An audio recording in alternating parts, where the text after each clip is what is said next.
Балалар, көңіл күйіміз қандай? Тамаша. Балалар, бүгін біз адалдық дүкеніне келдік.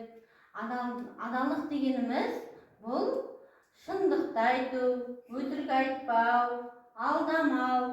Біз достарымызбен тату болу үшін адал болуымыз керек, жарай ма балалар?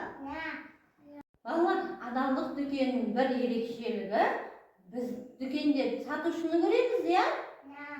Ал бұл жерде сатушы жоқ. Біз енді не істейміз? Бұл жерде біз балалар алған затымызға бір зат алсақ, оған бір жетонды саламыз. Адалдық дүкенінің ерекшелігі, біз өзіміз алған затымызға жетон салуымыз керек, жарай ма? Бір зат алсақ, бір жетон саламыз. Жарай ма балалар?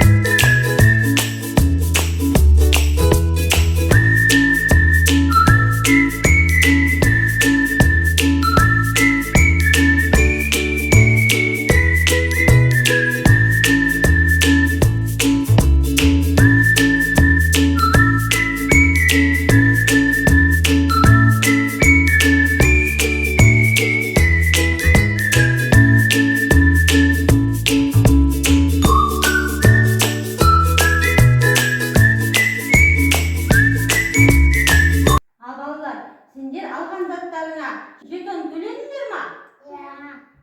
Жарайсыңдар балалар. Енді адалдық дегеніміз бұл дұрыс әрекет екен, я? Ой, жарайсыңдар.